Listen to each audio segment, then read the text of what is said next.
os tipos de inventário. Aqui é rapidamente, tá? Porque aqui já está no esquema para vocês, eu não vou falar muito sobre isso, porque isso aqui é básico, só para a gente nivelar aqui o conhecimento, e aí depois a gente avança, então, para a parte mais profunda. Então, o que você tem que saber? Que o inventário, eu vou fazer um teste aqui, equipe, rapidamente, só para não dizer que eu não falei de flores, eu vou para o nosso flip chart, para eu poder já fazer um esquema rápido, só para você nunca mais esquecer disso, para você nunca mais confundir, tá bom? Rapidamente aqui, ó, eu só quero que você entenda o seguinte, ó.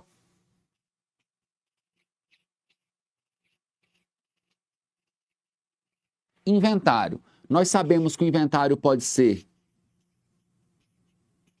judicial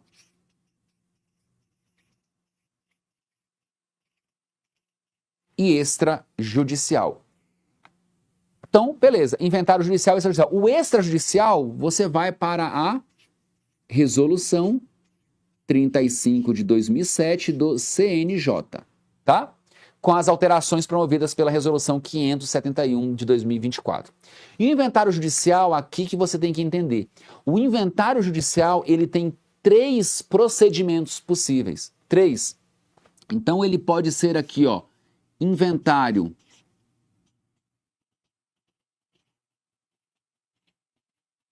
tradicional, também chamado de solene,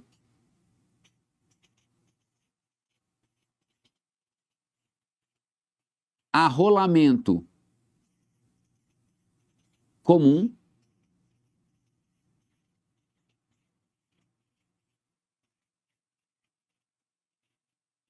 e arrolamento sumário. Então, com essa explicação aqui, eu já te mostro o mundo dos inventários em termos de procedimento, tá? Isso aqui, você vai trabalhar com isso no dia a dia. Ou você vai trabalhar com inventário judicial, ou você vai trabalhar com inventário extrajudicial. E se você for trabalhar com inventário judicial, você tem que saber a diferença entre esses 3 ritos. Inventário tradicional, também conhecido como inventário solene, arrolamento comum e arrolamento sumário, tá bom? Então eu vou voltar aqui, por quê? Porque dentro do inventário judicial, nós vamos fazer essa distinção aqui, ó. Inventário solene ou tradicional é, digamos assim, o procedimento comum dos inventários judiciais. Então, seu inventário judicial, você vai aplicar as regras do inventário solene. Nós vamos estudar ele hoje, que é um inventário mais... É um procedimento padrão, é um procedimento mais complexo, com muitas fases. Esse procedimento vai ser adotado sempre que o valor do patrimônio a inventariar, sempre que o valor da herança for superior a 1.000 salários mínimos, tá? E sempre que houver litígio entre os herdeiros. Legal? Segundo procedimento, arrolamento comum. Esse é um procedimento mais célere. Qual a diferença básica aqui? Entre o arrolamento sumário, entre o arrolamento comum e o inventário solene. No inventário solene, você tem lá petição inicial, nomeação de inventariante, o inventariante presta compromisso, apresenta as primeiras declarações, cita os herdeiros, intima a Fazenda Pública, intima o Ministério Público quando for ouvido, impugnações, avaliação dos bens e por aí vai. No arrolamento comum, você apresenta a petição inicial, você já apresenta... Muitas vezes ali, em relação ao arrolamento comum, você não precisa ali necessariamente prestar compromisso ao inventariante nomeado, ele já pode apresentar de forma mais antecipada um plano de partilha, prepondera o princípio da oralidade, ou seja, o juiz pode designar a audiência para resolver todas as controvérsias, então ele é um procedimento mais rápido. E ele vai ser utilizado sempre que o valor do patrimônio a inventariar não superar, não ultrapassar 1.000 salários mínimos, sempre que ele for igual ou inferior a 1.000 salários mínimos. E ainda que haja interesse de incapaz e ainda que haja litígio entre os herdeiros. E por fim, o arrolamento sumário é o inventário amigável. Se todos os herdeiros estiverem de acordo, independentemente do valor dos bens a inventariar, independentemente do valor do patrimônio, esses herdeiros estarão todos no mesmo polo, no polo ativo, e eles já apresentarão um plano de partilha. Em outras palavras, o arrolamento sumário é o inventário extrajudicial dentro do Poder Judiciário, porque não há litígio, tá bom? Fácil assim. Só que deixa eu dar uma Dica de ouro. Aqui é a estratégia que nenhum livro aborda, nenhum curso fala sobre isso. Alguns professores aí, com todo respeito, conheço todos, são todos meus amigos, mas alguns professores só começaram a falar sobre isso depois que eu comecei a falar isso na internet, tá? Comecei a falar isso nas minhas redes sociais, comecei a defender isso em palestras, em eventos, e aqui eu já vou dar de presente para vocês. Quando vocês forem ler o Código de Processo Civil, lá no artigo 610 e seguintes, vocês vão ver o seguinte, que ele vai dizer que sempre que houver interesse de incapaz ou litígio entre os herdeiros, o inventário ou ele vai seguir pelo rito do inventário tradicional, então isso pelo Código de Processo Civil, tá? Então, havendo interesse de incapaz, ele vai ter que ser o inventário solene ou ele vai ter que ser o arrolamento comum. Só que eu quero que vocês, a partir de hoje, defendam o seguinte. Havendo interesse de incapaz,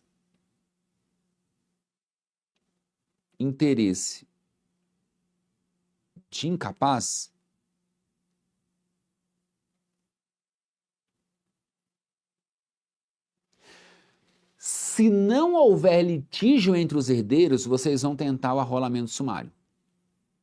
Tá? Interesse de incapaz, obviamente aqui, ó, sem litígio. Se não houver litígio, vocês vão tentar o arrolamento sumário. E por quê? Porque a resolução número 571 de 2024 do CNJ, que alterou a resolução número 35 de 2007, que trata do inventário extrajudicial, passou a permitir a realização de inventário extrajudicial, mesmo havendo interesse de incapaz.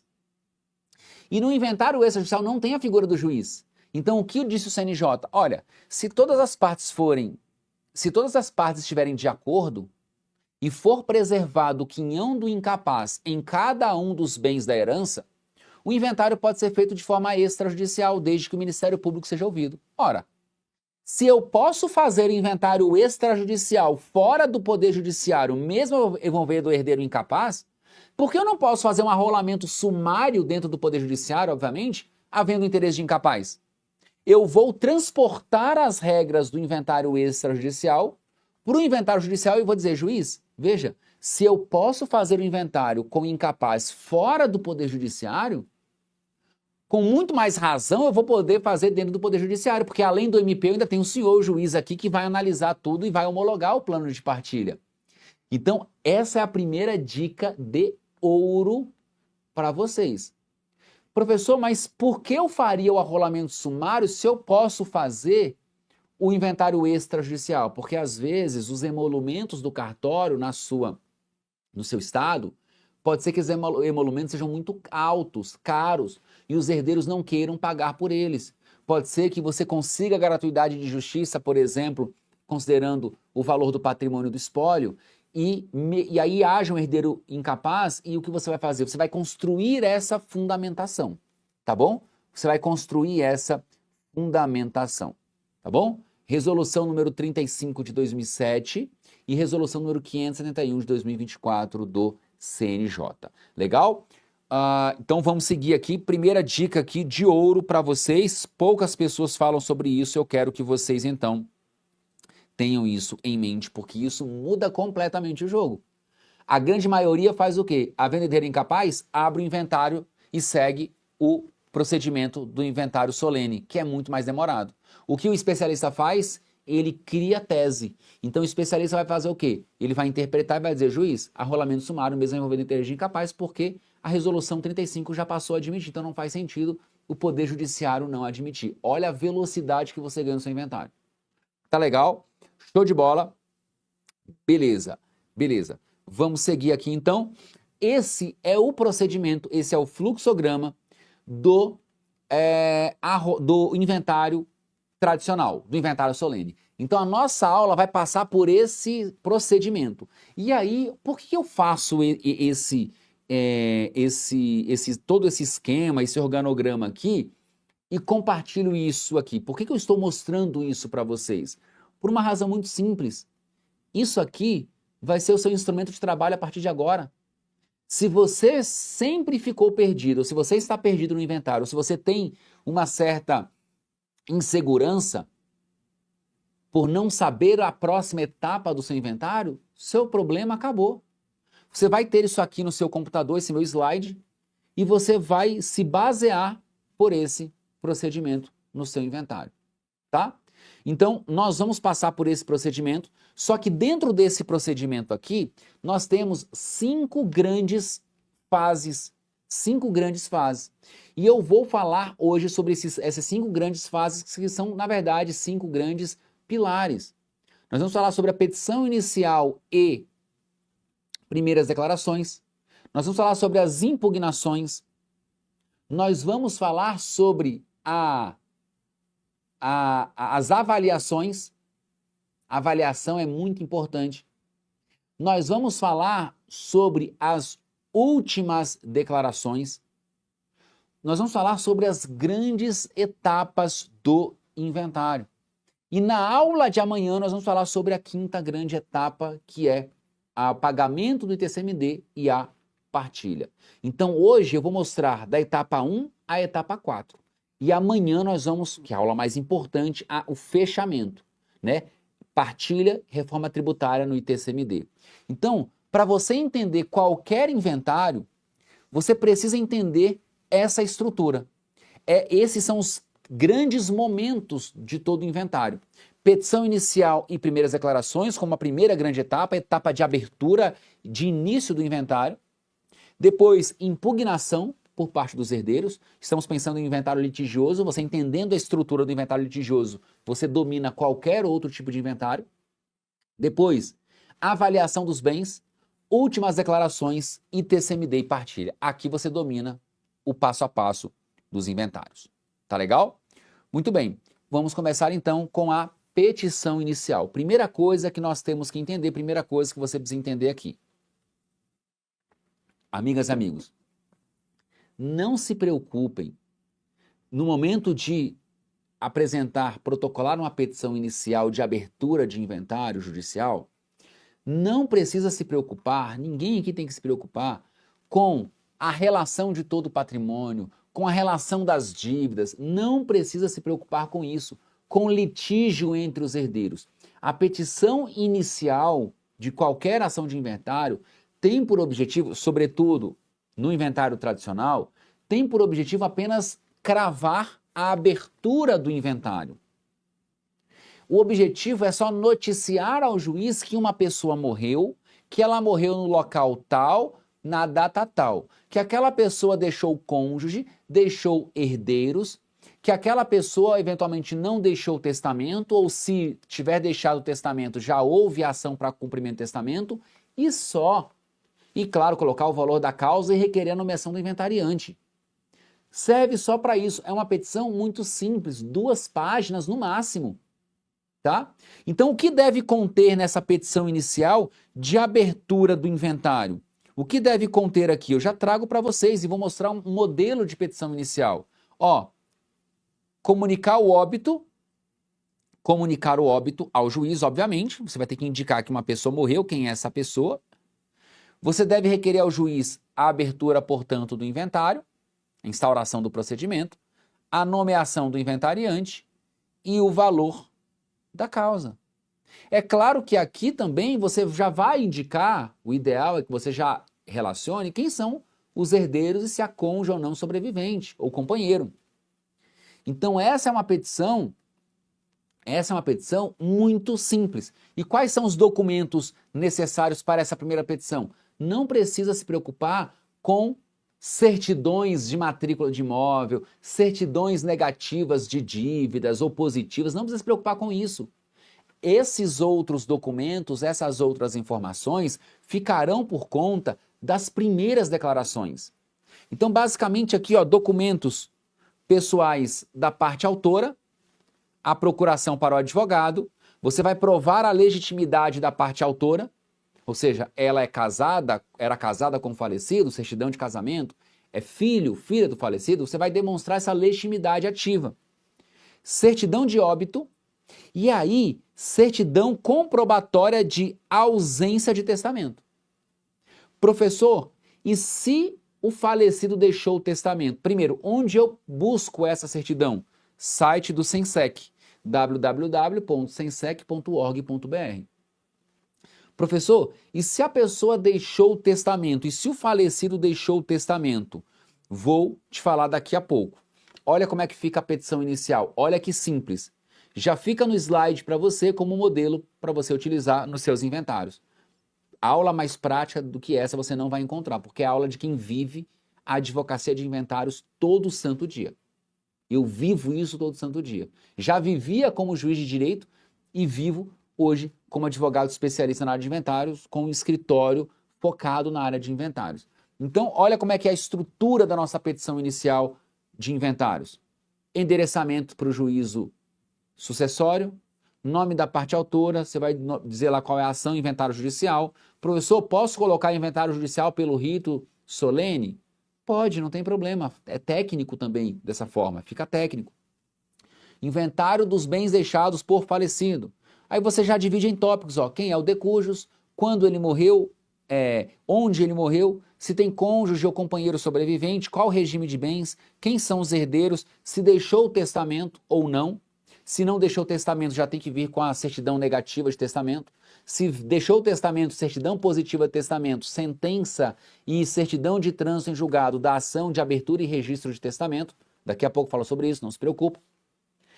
Quem vai ser o inventariante? Quem você quer que seja nomeado inventariante? Geralmente a própria parte autora quer que seja nomeado inventariante, mas nada impede que você requeira que o juiz nomeie uma outra pessoa como inventariante. E você já apresenta os pedidos.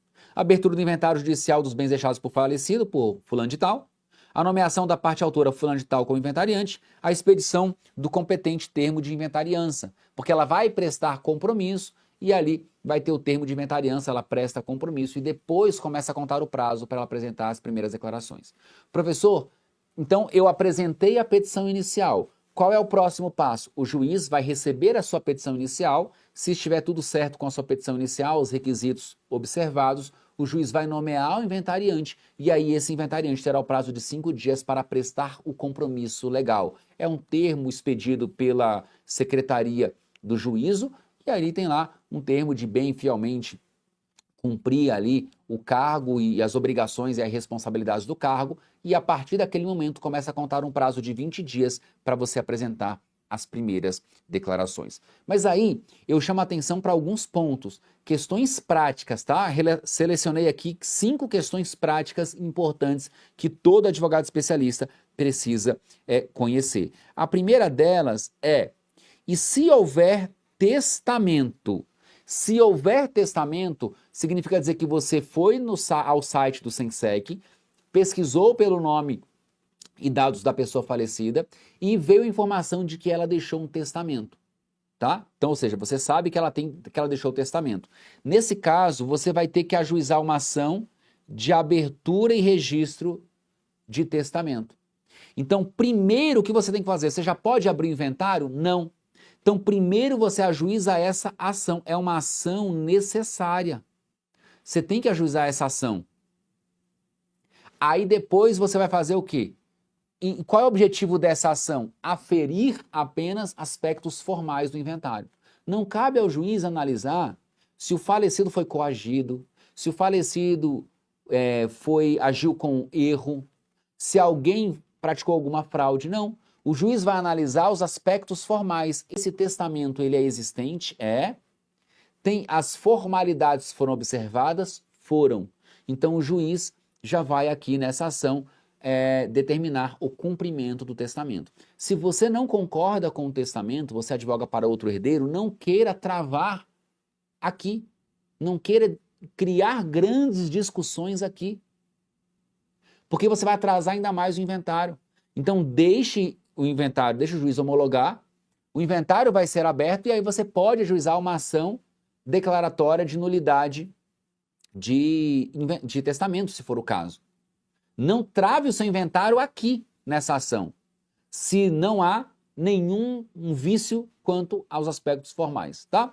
E aí o juiz vai homologar então e vai determinar o cumprimento. Professor, onde cumprir o testamento? O testamento ele é cumprido dentro do inventário. Então olha que legal esse passo a passo. Essas ideias iniciais, como eu falei, elas servem para nivelar todos vocês, para que todos vocês saibam o que fazer na prática, não fiquem perdidos. Então, se o falecido deixou o testamento só é cumprido dentro do inventário. Então, eu tenho que ajuizar uma ação de abertura e registro de cumprimento de testamento.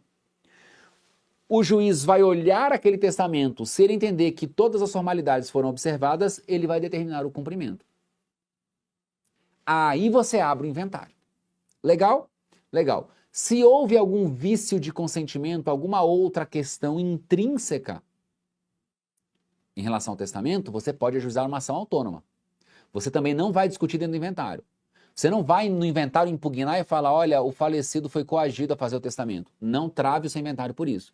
Você ajuiza uma ação, por exemplo, declaratória de nulidade de testamento, independentemente do inventário. E aqui vou dar uma dica de ouro. Professor, estou discutindo a nulidade do testamento por uma ação autônoma. Beleza. O inventário deve ficar suspenso? Não faça isso. O nosso objetivo é acelerar o inventário. Por que você vai pedir para o juiz do inventário suspender o processo? Porque primeiro tem que resolver a nulidade do testamento. Veja, mas se o seu inventário está no início, é melhor prosseguir com o inventário e apenas dizer para o juiz do inventário, juiz do inventário, pode prosseguir com o inventário. Apenas suspenda ao final a homologação do plano de partilha enquanto não houver a resolução da ação de nulidade de testamento. Se você suspender agora, você pode demorar 3 anos numa ação de nulidade de testamento para só depois começar o inventário ali do início, praticamente, prosseguir desde o início, onde seu inventário foi suspenso. Então, olha a estratégia aqui de quem já viveu isso, muitos anos.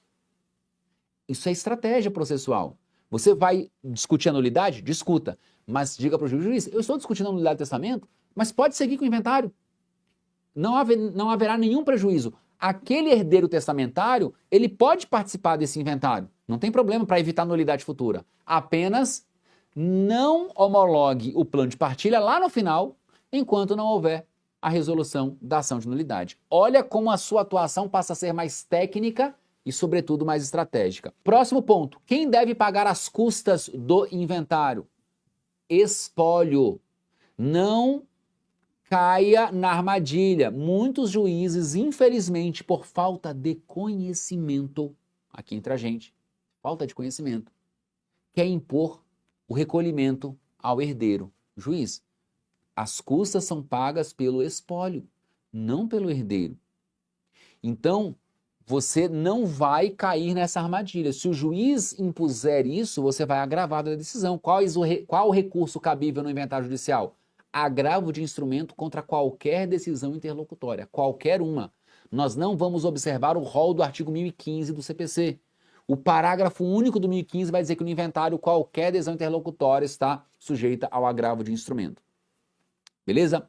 Cabe pedido de gratuidade de justiça? Cabe. Aqui, eu chamo a atenção para um ponto prático importante, Atenção. Atenção. Por que atenção aqui? Porque a gratuidade de justiça, ela não está relacionada à hipossuficiência do herdeiro, mas sim ao patrimônio do espólio. Então, se o espólio é composto por um patrimônio pequeno de 100 mil reais, de 80 mil reais, de 150 mil reais, você pode pedir a gratuidade, por exemplo. Aí vai depender do juiz, tá? Não há um critério fixo aqui sobre até quanto o juiz vai conceder a gratuidade. Não, mas aqui essa gratuidade ela está relacionada com o espólio. Não é o espólio que paga? É. Então você vai requerer a gratuidade tendo em vista que o patrimônio do espólio é um patrimônio pequeno. Professor, e se o patrimônio for considerável, mas não tiver liquidez? Por exemplo, o patrimônio é de 5 milhões de reais. Só que esse patrimônio é formado por 5 imóveis, cada um no valor de 1 milhão de reais. E os herdeiros não têm condições de pagar as custas. Professor, no meu estado, o valor das custas é altíssimo. E aqui vou dar uma dica. Recentemente nós estamos atuando, mas recentemente nós abrimos um inventário no estado de Goiás. E os meus amigos do estado de Goiás podem confirmar o que eu estou falando. As custas judiciais no estado de Goiás As custas são altíssimas. E nós estamos atuando no inventário com patrimônio muito alto. Patrimônio muito alto. O patrimônio, pessoal, supera 100 milhões de reais. Porque uma fazenda no estado de Goiás bate 30 milhões, 40 milhões fácil. Só que os herdeiros não têm condições de pagar as custas. A minha cliente não tem condições de pagar as custas. Agora não me recordo quanto deu de custas lá. Deu mais de 20 mil reais. Bem mais. Acho que deu mais de 40 mil reais. E aí, o que fazer nesse caso? Aí, dica de ouro. Você, na sua petição inicial, você vai colocar o valor da causa, um valor menor, vai dizer para o juiz que você não... E aí você não vai estar mentindo, tá? Mesmo você sabendo que o seu patrimônio, que o patrimônio daquele inventário supera 100 milhões, por exemplo, você vai dizer, juiz, nesse momento não é possível aferir o valor estimado do patrimônio. O valor da causa aqui vai ser de, sei lá, de R$1.000. Porém, o valor será atualizado após as primeiras declarações. Não há dinheiro, não há valores depositados em contas bancárias, em nome do falecido, para fazer face ao pagamento das custas. Requer-se, assim, que o pagamento das custas seja realizado apenas ao final. Então você já resolve um problema que muitas vezes surge no início do seu inventário. Ou o juiz quer que o herdeiro pague, aí você não vai concordar, você vai agravar. Ou o juiz quer que o espólio pague, porque o patrimônio é um patrimônio vultoso. E aí você vai dizer, juiz, o patrimônio é substancial, não se está negando aqui o pagamento. Porém, o valor da causa é um valor apenas para meros efeitos fiscais. Após as primeiras declarações, o valor será atualizado e venho requerer desde já que o pagamento seja diferido para o final do processo. Pronto. Ok? Então, essa é uma estratégia também aqui interessantíssima para vocês utilizarem nos inventários judiciais para que vocês não travem desde o início do processo. Uma outra questão, quem deve pagar os honorários advocatícios no inventário judicial? Quem deve pagar os honorários advocatícios no inventário judicial? Depende. Aí aqui, ó, vou chamar a atenção para um ponto que é muito importante, tá? Ponto muito importante. Aqui depende, queridas amigas e queridos amigos. Aqui, ó,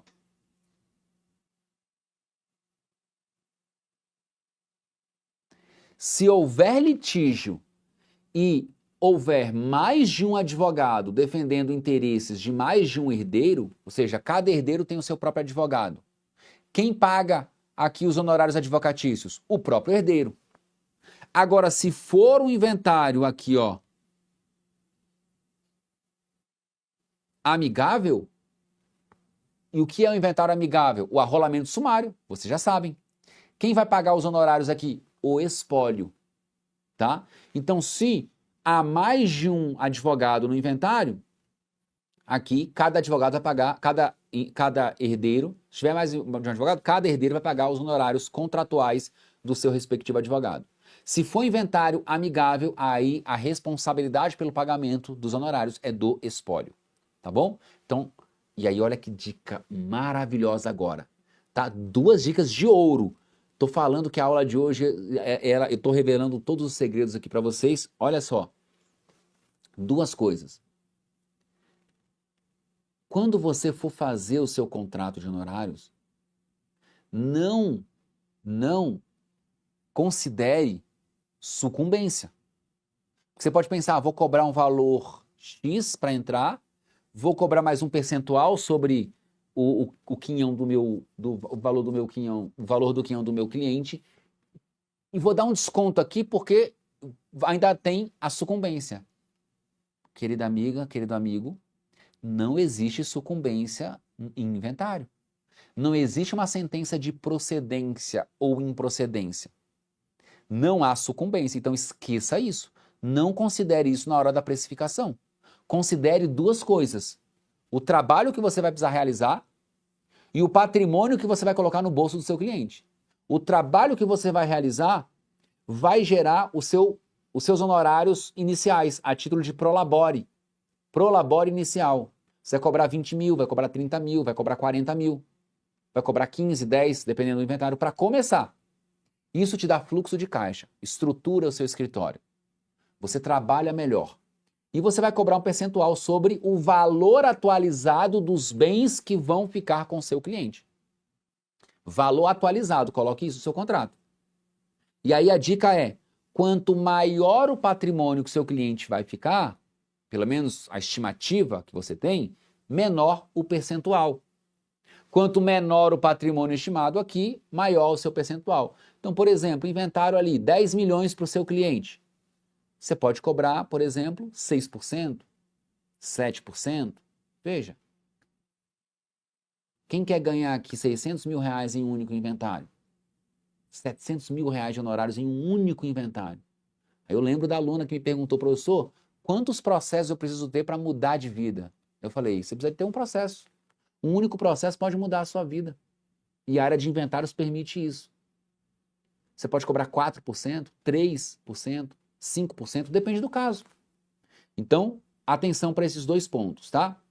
Não tem sucumbência e você vai cobrar os seus honorários com base no quinhão do seu cliente. E aí, um outro ponto importante é, se você for trabalhar em inventário amigável, em um arrolamento sumário, você até pode já juntar no processo o seu contrato de honorários, se o falecido tiver deixado o dinheiro em conta e o dinheiro for suficiente para pagar os seus honorários, já junta o contrato e já pede para o juiz o destaque, o alvará, porque daí você não depende do seu cliente sacar e te pagar, você já saca direto, tá? Então, dica prática de ouro. E por fim, qual a base legal, qual a base de cálculo das custas? Aqui há uma divergência.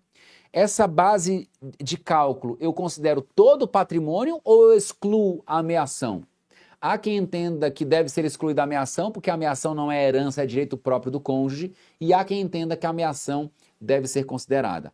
Aqui há entendimento para os dois lados. Sugestão minha, tente sempre excluir a ameação para o seu cliente pagar menos, um valor menor de custas. Se o juiz determinar e você não conseguir reverter isso no tribunal, aí você vai ter que pagar, não tem jeito, porque aí os dois entendimentos são defensáveis. Porque quem defende que a ameação deve ser considerada vai dizer o seguinte, a ameação não pode ser entregue sem o inventário.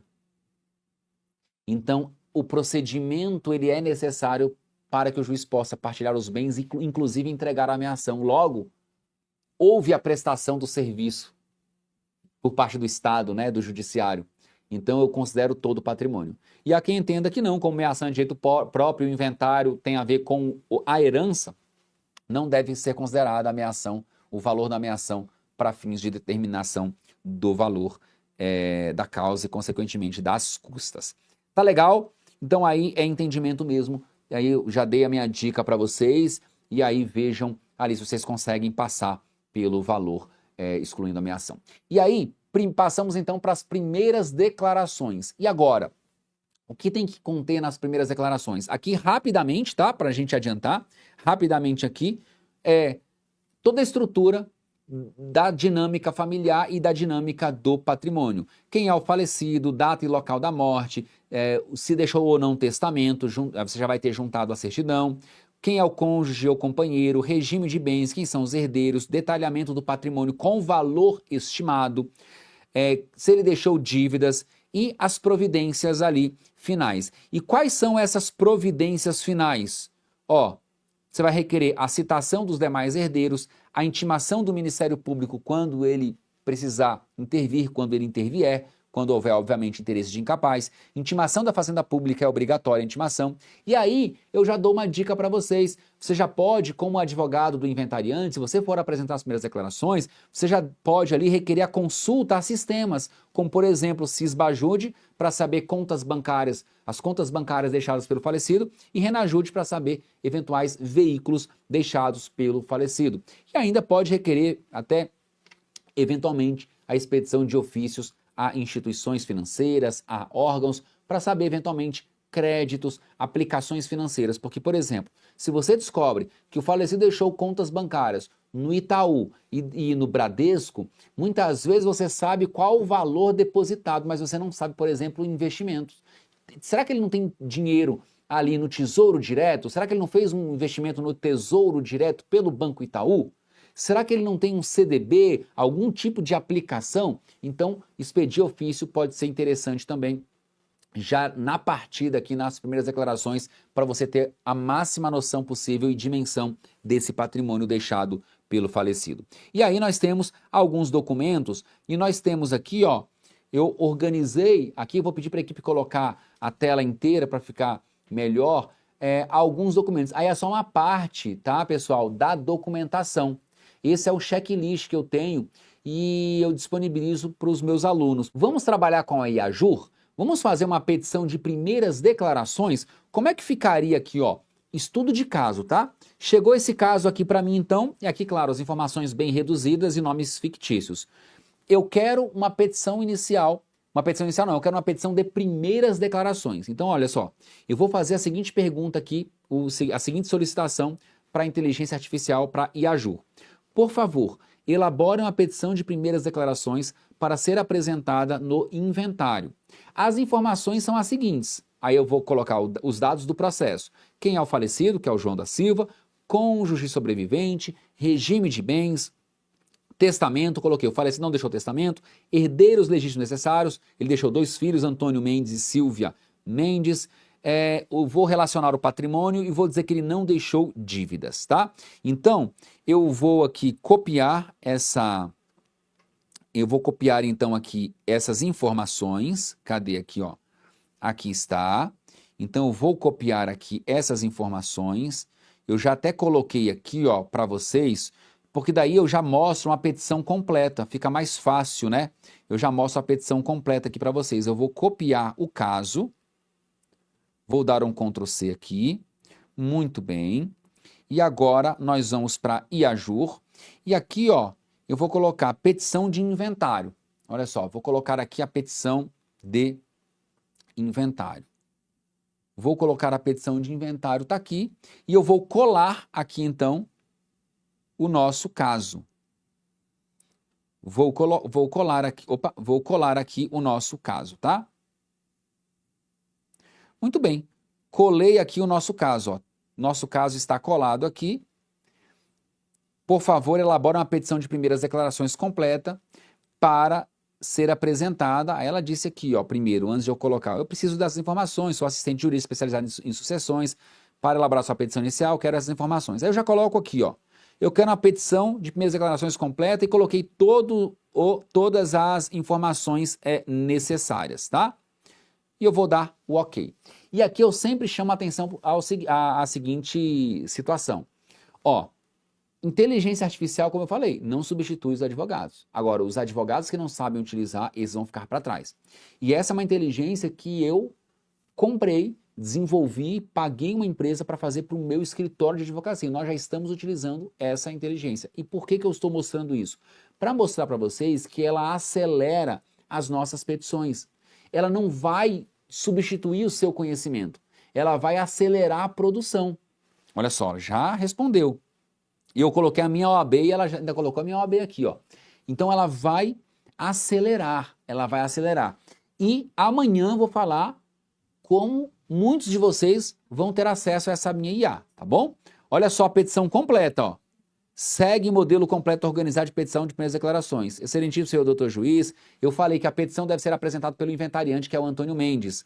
Antônio Mendes, já qualificado, vem para o seu advogado apresentar primeiras declarações nos termos do artigo 620. Aí ele colocou do falecido, do cônjuge, da ausência de testamento, dos herdeiros, dos bens inventariados. Aí eu coloquei todos os bens, ó. E olha que legal, eu coloquei 10 bens no valor de 100 mil reais. Ele já fez o cálculo aqui, já disse. Valor total estimado dos bens inventariados, 1 milhão de reais. Das dívidas, falecendo não deixou dívidas, dos requerimentos. Olha, fez, ó, o Renajude, olha o Cisbajude.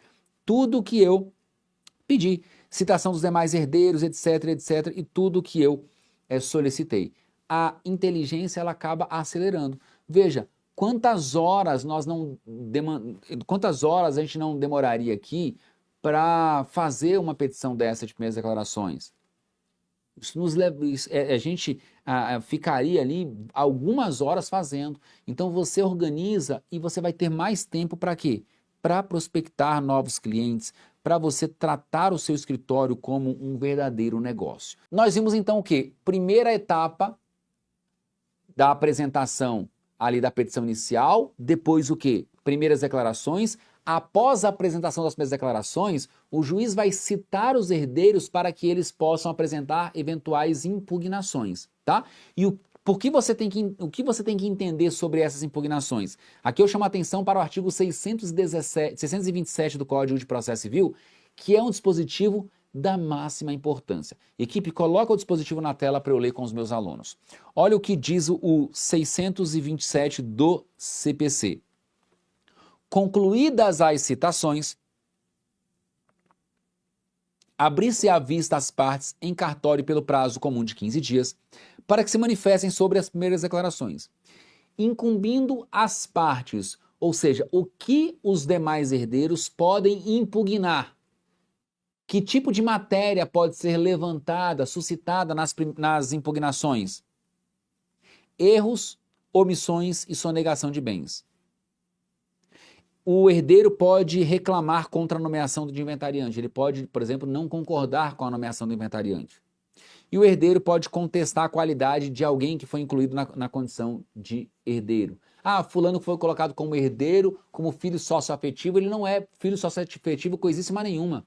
Ele que deve ajuizar a ação de reconhecimento de filiação socioafetiva, se for o caso. Então também você pode, por meio da impugnação, contestar a qualidade de quem foi incluído no título de herdeiro. E aí, a pergunta que eu faço é, que tipo de discussão pode ser levada para o inventário? Esse tipo de discussão, e desde que haja aqui, ó pessoal, prova pré-constituída. Prova pré-constituída. Como assim, professor, prova pré-constituída? Olha o artigo 612 do CPC. O juiz decidirá todas as questões de direito, desde que os fatos relevantes estejam provados por documento, só remetendo para as vias ordinárias as questões que dependerem de outras provas. Isso aqui, ó, é prova documentada, ou seja, prova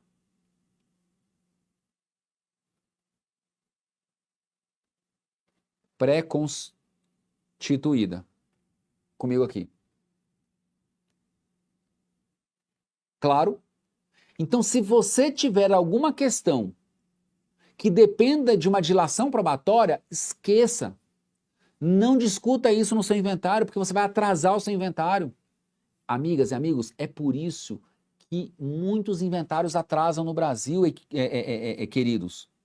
Estou olhando aqui o chat. É por isso que muitos inventários atrasam no Brasil, porque os advogados ficam discutindo questões que dependem de dilação probatória. E aí o juiz fica, diga o inventariante, digam os demais herdeiros, diga o inventariante, e não resolve a questão, porque ele não consegue resolver. Porque ele precisa de provas e ele não pode produzir provas. Aí o advogado não sabe, o advogado do inventariante não sabe, o advogado dos herdeiros não sabem, o juiz não sabe, e fica um empurrando para o outro, discutindo, o processo começa a ficar gigante e não sai do lugar. É por isso. É por isso. Tá? E aí vocês encontram por aí muitos advogados se gabando. Eu tenho 15 anos de advocacia. Eu tenho 20 anos de advocacia. O que diferencia um advogado caro não é o tempo de atuação. É a clareza que ele tem sobre aquilo que ele está fazendo. Então aqui, vocês nem adianta você querer se comparar com outros colegas pelo tempo. Se você tem uma semana, a colega ali falou que ela tem uma semana de advocacia. Você não vai olhar para o colega que disse que tem 30, 40 anos de advocacia e olhar, esse sabe mais do que eu. Não necessariamente. E você que tem 10, 15, 20, 30, 40 anos de advocacia, não vai olhar para o colega que tem 1 ano, 2, 3 anos e falar, eu sei mais do que ele. Não. E, portanto, eu posso cobrar mais caro. O que diferencia o advogado caro, como eu disse, não é o tempo de atuação, é a clareza que ele tem sobre aquilo que ele está fazendo. Se você tem uma semana de advocacia, 1 ano, 2, 5 anos de advocacia, e você domina isso aqui que eu estou falando, você vale muito mais do que muitos advogados que têm 30, 40 anos de advocacia e não sabem e não dominam essa área, tá? Então prestem atenção, porque aqui o que vai te diferenciar no mercado é o conhecimento que você tem. E aí, professor, como seria então uma petição de impugnação? Vou pedir para a IAJUR nos ajudar aqui. Por quê? Porque eu quero que vocês entendam como construir uma petição de impugnação. Porque certamente vocês já fizeram vários cursos, ou já viram palestras, assistiram aulas, de alguém falando sobre impugnação, mas nunca viram uma impugnação. Ou muitos aqui têm dificuldade na hora de construir uma impugnação. Impugnação, ela é objetiva. Provas pré-constituídas. Se você precisa de ampla dilação probatória, você vai ajuizar uma ação nas vias ordinárias.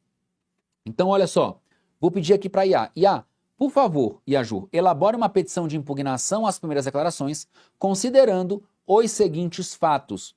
João da Silva faleceu e deixou cônjuge Meeiro Maria e 3 filhos, Pedro, Silvia e Isabela. Pedro foi nomeado inventariante e prestou as primeiras declarações. A impugnação deve abordar os seguintes pontos. 1. Impugnação à nomeação de Pedro como inventariante, pois Maria, cônjuge, é quem deve assumir esse cargo. E o segundo ponto que eu quero impugnar é a omissão de bens nas primeiras declarações, porque Pedro deixou de relacionar os direitos possessórios sobre o imóvel rural denominado Chácara Feliz, situada no município de São Paulo. Então, eu defendo os interesses de uma dessas partes, de Maria, por exemplo, e quero impugnar esses 2 pontos. A minha impugnação, ela vai versar sobre a nomeação de Pedro, quem tem que ser nomeado inventariante é Maria, e, em segundo lugar, a omissão de bens. Então, eu vou pegar o caso aqui do Word, tá? Conforme a gente já havia combinado, ó. Então, aqui está o mesmo caso aqui no Word. Opa, deixa eu voltar aqui. Ok. E olha o que eu faço aqui, que legal, ó. Eu coloco sempre ao final, sugiro que vocês façam isso também, quando vocês tiverem acesso aqui a IAJUR, coloquem sempre ao final essas observações. Olha as minhas observações aqui, ó. A impugnação deve ser técnica e bem fundamentada. Cite todos os dispositivos legais aplicáveis. A petição deve ser organizada em tópicos e os institutos jurídicos aplicáveis também. E os institutos jurídicos devem ter, deixa eu até corrigir isso aqui, e os institutos jurídicos aplicáveis devem conter abordagem teórica. A petição deve ser persuasiva e a petição não terá valor da causa. Por quê? Porque não é uma petição inicial. Então já coloco essas informações porque eu deixo então a IAJUR aqui mais precisa, tá? Então vamos lá.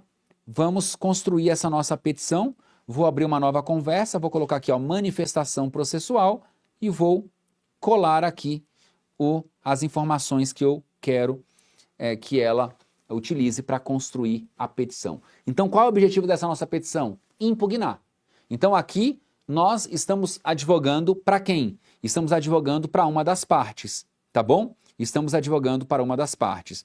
Eu nem coloquei aqui qual das partes, mas eu poderia colocar. Eu sou advogado, por exemplo, da Maria, ou eu sou advogado da Isabela. Então, a petição vai ficar aqui mais simples. Mas quanto mais informações você der, aí a IAJUR vai fazer a sua petição de forma cada vez mais completa. Aqui é só para mostrar a estrutura, então, dessa petição de impugnação. E aí, lembrando que, se você vai alegar alguma outra questão sobre, por exemplo, filiação socioafetiva, sobre a nulidade de um negócio jurídico, ou então você vai dizer, olha, aquele bem...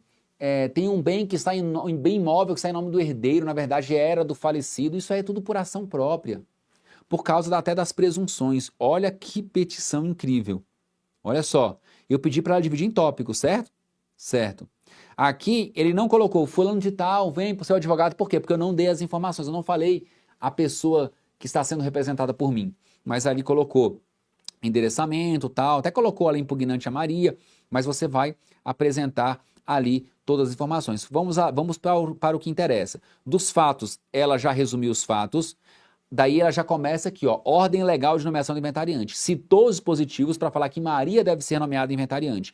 Trata-se de previsão legal destinada a privilegiar a legítima administração do espólio por quem possuía vínculo direto com o de cujos, bem como para garantir o cumprimento dos deveres de transparência e prestação de contas. Olha a abordagem persuasiva. No caso em tela, Maria da Silva, na condição de cônjuge de Meira, faz jus à nomeação como inventariante. E aí ele segue falando: da obrigação do inventariante de declarar todos os bens, omissão de direitos possessórios. De acordo com o artigo 620 do CPC, compete ao inventariante declarar a relação, etc, etc, etc. Ele traz o dispositivo. No caso, verifica-se grave omissão, pois não foi incluída nas mesmas declarações a integralidade dos direitos possessórios falecidos sobre o imóvel denominado Chácara Feliz. Omissões dessa natureza prejudicam a correta delimitação do Monte-Mor, interferem nos cálculos de meações e quinhões hereditários, etc. Olha a fundamentação persuasiva que eu pedi para a IAJU fazer. Citou o dispositivo legal, 627, e depois dos requerimentos, o recebimento e processamento da presente impugnação às primeiras declarações, a revogação da nomeação de Pedro Silva como inventariante e nomeação da Maria, o reconhecimento da omissão, a intimação de Pedro para que acrescente aos autos todas as informações e documentos, a concessão de prazo para o exercício contraditório pelos demais interessados, caso eles queiram se manifestar também. Termos em que pede deferimento, nome do advogado, OAB. E ela ainda diz o seguinte: se precisar adaptar algum dado ou inserir informações complementares, fique à vontade para solicitar. Veja, pessoal, novamente, quantos dias, quantas horas ou quantos dias vocês levariam para fazer uma petição como essa? Isso aqui é tecnologia aplicável à advocacia, tá? Eu tenho muito orgulho disso, por isso eu quero compartilhar isso com vocês. Eu quero compartilhar essa nossa conquista, porque a minha conquista é a conquista dos meus alunos também, e muitos de vocês amanhã terão a oportunidade, inclusive, de ganhar o acesso à inteligência artificial que não está à venda. Eu não estou vendendo isso. O professor só vai vender para a gente, não vou vender essa inteligência artificial, mas eu vou dizer agora, muitos vão ter acesso. Compareçam amanhã. Amanhã é a aula mais importante e amanhã eu vou falar um pouco sobre a IA e muitos de vocês vão ter acesso. Tá bom? Olha só. E agora? Beleza. O juiz nomeou o inventariante prestou o compromisso, o inventariante apresentou as primeiras declarações, os herdeiros impugnaram e agora nós vamos partir para a avaliação dos bens. Como se dará a avaliação dos bens? Aqui eu já chamo a atenção para o artigo 630 do Código de Processo Civil, procedimento de avaliação dos bens. E aqui eu já cito um dispositivo que poucos professores ensinam isso para vocês. E vocês quase não encontram também em livros, tá? E aqui faz toda a diferença. Equipe, coloca na tela, por favor. Aqui, ó. Olha que legal. Olha que legal. Fim do prazo previsto no artigo 627, que prazo é esse? Prazo para apresentar as impugnações. Findo esse prazo sem impugnação ou após o juiz decidir as impugnações, né, aquelas que houverem sido apresentadas, o juiz nomeará, se for o caso, perito para avaliar os bens do espólio. Tá? Para avaliar os bens do espólio. Se não houver na comarca, avaliador judicial. Geralmente, quem é esse avaliador judicial aqui? Opa! Geralmente, quem é esse avaliador judicial? Uma figura muito conhecida de todos nós. Oficial de justiça. Então, o próprio oficial de justiça pode avaliar, porque o oficial de justiça é avaliador, tá? Na hipótese prevista no artigo 620, parágrafo 1º, o que diz esse dispositivo aqui, ó? Já coloco aqui, ó. Ó. Empresário individual ou sociedade empresária. Nesses casos, o juiz nomeará perito para avaliação das cotas sociais ou apuração de haveres. Então, o juiz aqui vai nomear um perito. No caso de empresário individual, lembrando que o empresário individual não é pessoa jurídica, ele tem CNPJ apenas para fins fiscais. Aqui o juiz vai determinar aqui, ó, um balanço patrimonial. E aqui na empresa é um balanço de determinação. Tá? para avaliação. Comigo aqui? Então, chegamos à fase de avaliação dos bens. Bens, valores depositados em conta é o próprio valor, o próprio extrato, as próprias informações. Obra de arte, um avaliador, se o oficial de justiça não tiver expertise. Bens imóveis, avaliador, se o oficial de justiça não tiver ali conhecimento para avaliar aqueles imóveis. E assim por diante. Então, cuidado, eu já vi muitos advogados falando, no inventário não cabe prova pericial. Claro que cabe prova pericial, você não vai fazer uma prova de DNA, exame de DNA, para verificar se o cidadão é herdeiro ou não. Prova pericial só cabe quando o procedimento do inventário expressamente determinar e estabelecer. Então, cabe prova pericial? Cabe para avaliação de bens. Tá bom? E olha que legal, coloquei aqui, ó, artigos 872 e 873 do CPC. Que artigo é esse, 872? É a avaliação no processo de execução. Olha só, já ouviram falar? Alguém ensinou isso para vocês? Ó, deixa eu escrever aqui melhor para vocês não esquecerem. Ó, execução. Nós vamos aplicar o procedimento de avaliação de bens da execução aqui no inventário. Vamos aplicar esse procedimento. Então, o avaliador entrega o laudo, o juiz intima os herdeiros e o inventariante para se manifestarem, eles podem apresentar impugnação, o juiz pode determinar que o laudo de avaliação pericial seja complementado ou até mesmo seja refeito. Então, nessa fase, você vai olhar para os artigos 872 e 873 do CPC, que estão previstos para a execução e vão transportar para o inventário. É simples. Percebam que as coisas começam a ficar mais claras. Perceberam isso? Que deu mais clareza para a gente? Que dá mais previsibilidade? Você já sabe o que fazer? Você já sabe quais institutos utilizar? Como proceder na prática? Só falta muitas vezes, queridas amigas e amigos, clareza para os advogados. Só que para você ter clareza, você precisa estudar a prática. Eu não quero que vocês tenham muitas teorias. Eu tenho muitos alunos que perderam anos em pós-graduações, em mestrados, aprenderam um monte de teoria, escreveram um monte de coisa teórica e hoje estavam perdidos até pouco tempo. E hoje eles me falam que, professor, aprendi em 3 meses, 3, 4 meses de curso, o que eu não aprendi em 2 anos de uma pós-graduação, o que eu não aprendi em 4 anos de um mestrado. Então é isso, é você ter clareza prática. Clareza prática. Você tem técnica e prática, mas você não perde tempo com teorias que não servem para nada. Tá bom? Vocês não perdem tempo com teorias que não servem para nada. Muito bem, vamos avançar. E aí, vamos falar aqui sobre a avaliação de empresas. Ontem, e olha como é interessante, como a aula de hoje ela é a continuação da aula anterior, porque aqui é um método para você aprender. Aqui eu não solto informações de qualquer jeito. Há um método. Veja que eu não paro de distribuir conteúdo para vocês. E olha que o que eu estou falando é apenas a ponta do iceberg. Imagine o que tem nas profundezas, que ninguém sabe. Por isso que eu falo, alguns advogados demoram anos para descobrir o que eu estou compartilhando com vocês. Outros nunca descobrirão. E olha que aqui é só a ponta do iceberg. Imagine o que tem nas profundezas desse nosso oceano. Aqui, falecido, eu falei na aula de ontem. Os bens em nome da empresa do falecido, esses bens vão para o inventário? E qual foi a resposta? Não. Vão para o inventário as cotas do falecido. O falecido tem cotas na empresa, então eu tenho que avaliar essas cotas. Tá? O artigo 620, parágrafo 1º, ele fala sobre essa avaliação. Ele diz, o juiz determinará que se proceda, 1.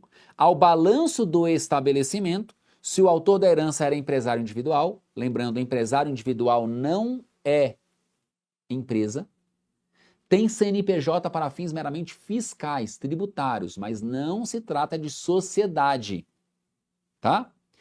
Então, é uma pessoa, vamos imaginar, o sujeito tem uma barraca de cachorro-quente. Ele é um microempresário individual. Certo? Certo. Ele morreu. Veja, ele é um microempresário individual, mas tem um colaborador que faz o cachorro-quente com ele. Ele tem na casa dele um depósito com as mercadorias. Ele tem ali pães estocados para uma semana. Ele tem molho de tomate estocado para uma semana. Milho, tomate, mussarela, ketchup, maionese, guardanapo, copo descartável. Ele tem Coca-Cola. Ele tem água mineral. Ele tem cerveja. Ele é um microempresário individual. Ele poderia ser uma sociedade de empresário? Poderia. Mas ele foi ali apenas para poder comprar mercadorias mais baratas, etc. Ele é um microempresário individual. Eu vou queimar essa mercadoria dele? Não. Isso ninguém ensinou para vocês. Se ninguém ensina, isso é só prática. Você vai abrir o inventário e já vai pedir para o juiz, para o inventariante, já administrar a venda desses materiais. Então você já relaciona a mercadoria tudo. E, juiz, bens perecíveis, há um colaborador, ele é remunerado por diária ou por mês, vamos pagar. Ou seja, você vai fazer a gestão disso até esgotar aquela mercadoria. Você pode requerer ao juiz que o juiz antecipe ali a entrega, ou pelo menos os frutos daquela atividade para um herdeiro. O juiz, esse herdeiro quer ficar com a barraca do cachorro-quente, quer ficar com o nome do cachorro-quente, porque é um nome famoso na cidade. Antecipa isso para aquele herdeiro poder administrar, ou então o próprio espólio vai administrar e vai gerar recursos para os herdeiros para antecipar. Então, você pode fazer isso. Segunda possibilidade é você simplesmente, imagine um outro tipo de empresário, microempresário individual. Nesse caso, ele trabalha com alimentos. O ideal é, faz os cachorro-quentes e vamos vender, para gerar receita para o espólio. Agora imagine que aquele empresário individual, ele vende roupa íntima. Calcinha, sutiã, cueca, sex shopping. Ele tem lá roupas íntimas e tal. E era um microempresário individual, ele vendia nas casas. Você vai relacionar, você tem a mercadoria, você tem um valor. Então, o oficial de justiça ou outro perito vai fazer o quê? O balanço do estabelecimento para entender o patrimônio que ele deixou, que está vinculado àquela atividade. Àquela atividade. Legal? E aí você pode, olha, tem esse patrimônio, vale tanto. E aí o ideal é requerer ao juiz a venda, a autorização para vender. Porque daí você transforma aqueles bens em dinheiro e deixa depositado no inventário.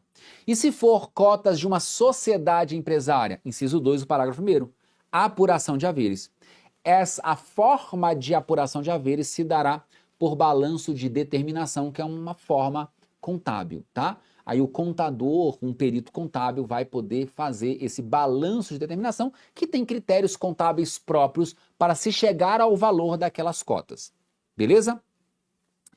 Aí a pergunta que nunca se cala, nunca quer calar. A pergunta é, afinal de contas, essa apuração de haveres, ela ocorrerá nos autos do inventário? Nos autos do inventário? Olha, empresário individual, sim. Você vai fazer o balanço do estabelecimento ali, o juiz nomeia um perito e ele faz. E sociedade empresária? Sociedade empresária também. Então aqui, ó, no inventário, mas aqui eu vou dar uma dica de ouro para vocês, tá? Ó, regra geral, inventário. Imagine agora o seguinte, uma empresa que tem pouco valor, tem mais dívidas do que ativo. As dívidas dessa empresa vão para o inventário? Não, porque as dívidas são da empresa, não são do falecido. Cuidado com isso. Já vi advogado levando dívida de empresa do falecido para o inventário. Não vão. A não ser que ele seja responsável solidário e esteja sendo demandado, por exemplo. Fora isso, elas não vão. Então vamos imaginar uma empresa ali deficitária, ou uma empresa até que não está em operação. E aí você trava nesse momento. Ninguém quer apurar haveres dessa empresa agora. O que você faz?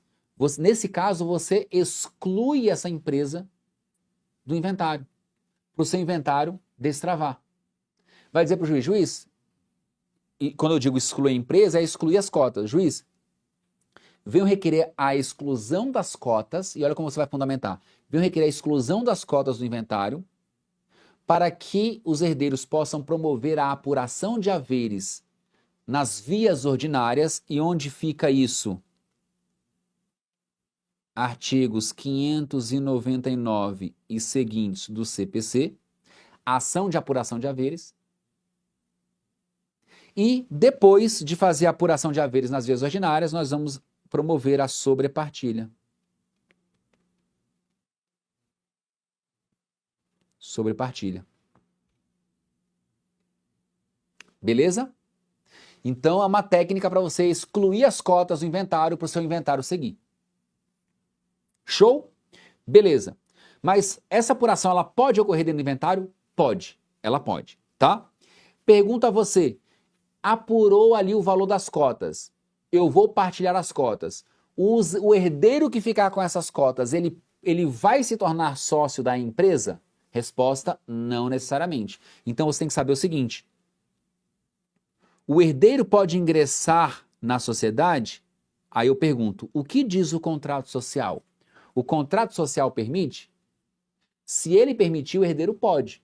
Aí tem outras questões societárias, vai depender dos interesses dos demais sócios.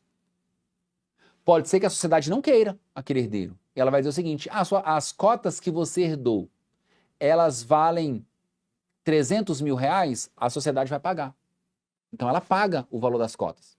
Por isso que tem que fazer a apuração de haveres. Porque a sociedade pode pagar por aquelas cotas. Eu não quero você na sociedade, eu estou pagando as suas cotas. Tá bom? Mas a sociedade pode pensar o seguinte, não, eu quero que você entre na sociedade. Você adquiriu, o falecido tinha 30% do capital social, você adquiriu os 30%, vamos fazer uma alteração contratual, você entra porque você herdou os 30%. Ou então, 3 herdeiros, cada um com 10, todos entram na sociedade. Vai depender do interesse dos sócios e vai depender do que diz o contrato social, tá bom? Mas muito importante aqui, dívidas da sociedade, regra geral, não vão para o inventário. E já chegando aqui para o nosso final, armadilha tributária na avaliação dos bens, tá? Uma armadilha tributária. E amanhã eu falarei sobre a reforma tributária no ITCMD. A aula de amanhã é a aula mais importante do evento. Só uma observação importante aqui, pessoal. Não caiam nessa armadilha. Aqui tem 2 observações importantes. Primeiro, não cair na armadilha e uma forma de você convencer os herdeiros a fazerem um acordo. Olha só, estratégia aqui de quem vive diariamente isso, tá? Estratégia para vocês convencerem os seus clientes a fazerem acordo. Quando você vai para o inventário, você vai ter que, o inventário judicial, litigioso, você vai ter que avaliar os bens. Acabamos de ver que é uma fase de avaliação.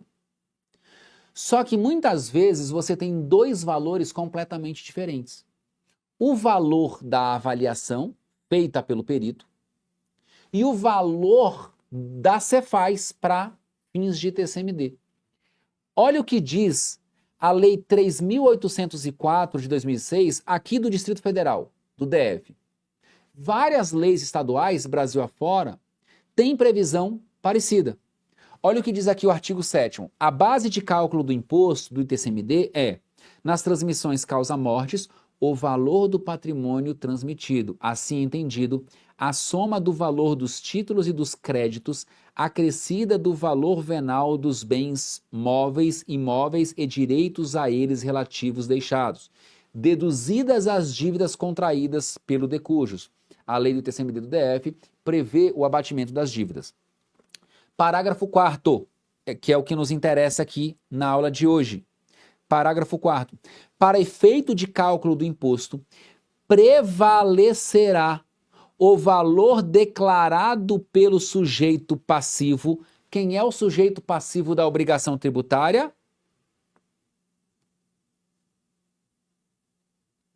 Herdeiros. Quando este for superior ao valor da avaliação da Cefaz, da administração. Então, olha essa armadilha que ninguém percebe, porque ninguém se preocupa muitas vezes, advogado não se preocupa em ler a lei do Estado, tá? Vamos imaginar aqui esse exemplo prático. Você está no inventário. Você está no inventário judicial. E aí, você sabe, você não chegou na fase de avaliação ainda. Você está na fase de impugnações. E você sempre tem que tentar conversar com os advogados e demais herdeiros para eles tentarem chegar num acordo. E aí você conversa com os advogados e você faz uma estimativa do patrimônio.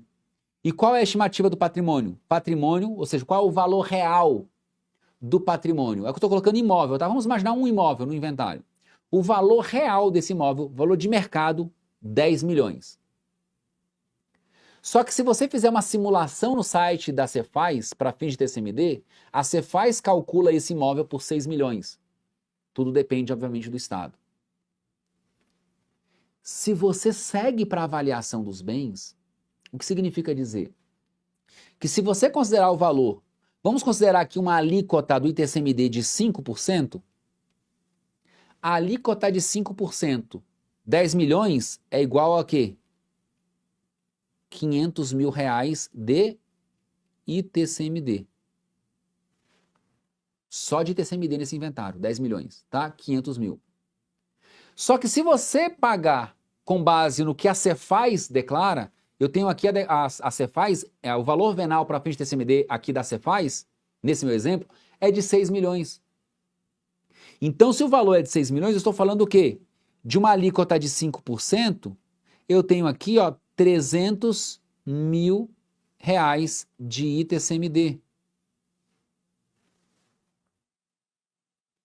Então, você chega para os herdeiros e você vai dizer o seguinte: não vamos avaliar no inventário judicial. Porque provavelmente eles vão pagar um imposto muito maior. A Cefaz não considera esse valor real para fins de TCMD. O valor da administração é menor. E se nós fizermos a avaliação judicial, a Cefaz vai descobrir, porque a Fazenda Pública está habilitada no processo, e ela não vai querer mais o valor que ela administrativamente considerava até então para fins de TCMD. Ela vai dizer: os bens foram avaliados no inventário, então eu quero 500 mil reais. E aí você consegue muitas vezes construir um acordo para dizer: olha, só nessa brincadeira nós estamos economizando 200 mil reais de TCMD nesse inventário. Olha a economia, já pagou os honorários. Alguém aqui quer ganhar duzentinhos em um acordo como esse? 200 mil reais de honorários? Amém? Vão ganhar ou não? O próximo inventário de vocês vai ser de 200 mil reais no mínimo. Estou profetizando aqui. Porque a palavra tem poder. Eu quero que os próximos inventários sejam de 50, 100, 200 mil reais. Então, eu estou mostrando o quê? Uma estratégia. Porque se você partir para avaliação judicial, praticamente você define o valor ali da base de cálculo para fins de TCMD. Então, preste muita atenção, converse muito com o cliente e com os demais herdeiros e tente uma negociação, um acordo para eventualmente até suspender nesse momento o inventário judicial, para você levar para o extra e depois você volta e desiste do inventário judicial, gerando uma economia substancial aqui para os clientes, tá bom? E por fim, após as avaliações, os herdeiros vão apresentar eventuais impugnações, o juiz vai decidir as impugnações, então o juiz determina a apresentação das últimas declarações. Professor, como fazer as últimas declarações? Aqui uma dica prática direta, tá? Objetiva para vocês, sem rodeios. As últimas declarações, se você for ler o Código de Processo Civil, olha o que ele diz. Aceito o laudo resolvidas as impugnações suscitadas a seu respeito, lavrar-se-á em seguida o termo de últimas declarações, no qual o inventariante poderá emendar, aditar ou completar as primeiras. Então, estratégia processual. Aliás, estratégias processuais aqui para as últimas declarações, para a gente fechar com chave de ouro, né? Fechar com chave de ouro. Não apresente remendo. Não remende as primeiras declarações. Entenda, as últimas declarações são basicamente as primeiras declarações atualizadas. Então, faça uma petição completa.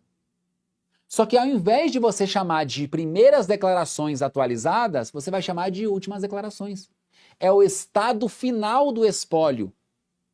Porque quando você apresentou as primeiras declarações, você tinha uma ideia de patrimônio. Ao longo do inventário, credores foram surgindo, novos bens foram sendo descobertos, alguns bens foram excluídos do inventário, como por exemplo cotas sociais, e você ao final chegou ao estado final daquele espólio. Então apresente uma petição completa de últimas declarações. Eu vou deixar essa por último, tá? A segunda eu vou deixar por último. Não apresente esboço de partilha agora, não é o momento. Apresente as últimas declarações e aguarde eventuais impugnações para o juiz decidir, e só então você apresentar as últimas declarações. E na peça de últimas declarações, indique para o juiz como você pretende pagar as dívidas, de que forma você pretende pagar as dívidas se o falecido tiver deixado dívidas, tá? Exemplo, juiz, das dívidas, o falecido deixou essas dívidas, faça uma tabela, qual é a dívida, contrato X, o valor e quem é o credor. Qual a natureza da dívida, a sua origem e o valor, quem é o credor e o seu valor. E mostra isso. E aí você diz, o inventariante pretende pagar as dívidas da seguinte forma. Exemplo, venda de um bem imóvel. Já indique qual bem imóvel. O falecido tem valores em contas bancárias, deixou valores, pretende pagar as dívidas com os valores deixados em contas bancárias. Então você já vai indicar como você pretende pagar as dívidas. E aí o ponto 2 é um ponto muito importante, que eu falei o seguinte, ó, indique os bens que foram excluídos. Essa aqui é a dica de ouro da aula de hoje. Poucos advogados fazem isso, tá? Porque nas últimas declarações eu vou falar para o juiz, juiz, ficaram de fora para eventual sobrepartilha ou para eventual discussão nas vias ordinárias os seguintes bens, A, B, C e D. Por que fazer isso se você advoga para o inventariante? Porque muitas vezes, agora eu vou chamar a câmera só para mim aqui, porque aqui é muito importante.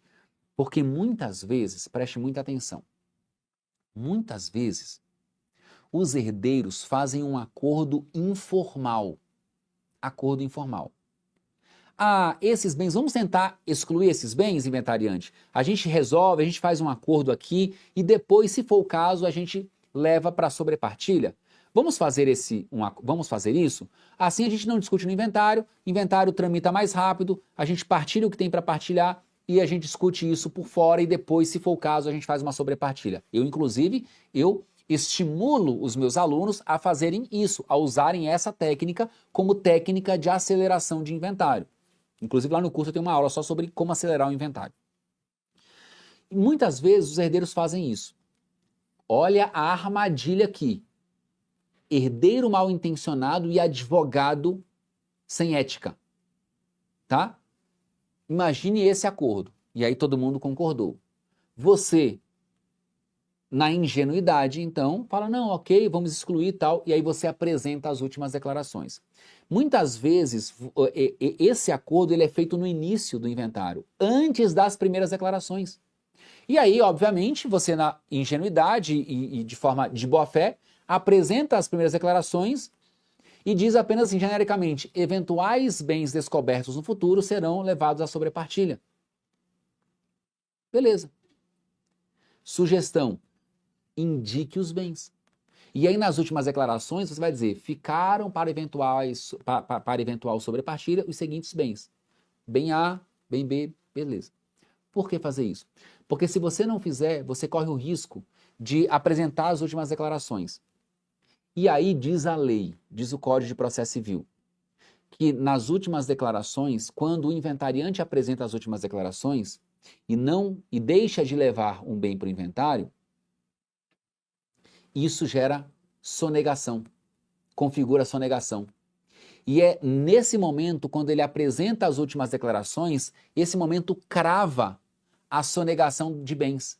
E esse inventariante, se ele for herdeiro também, ele vai perder o direito sobre esse bem sonegado. Então aquele herdeiro de má-fé vai ajuizar uma ação de sonegados e vai requerer ao juiz a aplicação da pena de sonegados ao inventariante, porque ele apresentou as últimas declarações e disse que não há outros bens a inventariar. Só que, na verdade, Ele não disse que foi um acordo bem no início, informal, para que aquele bem ficasse para uma eventual sobrepartilha.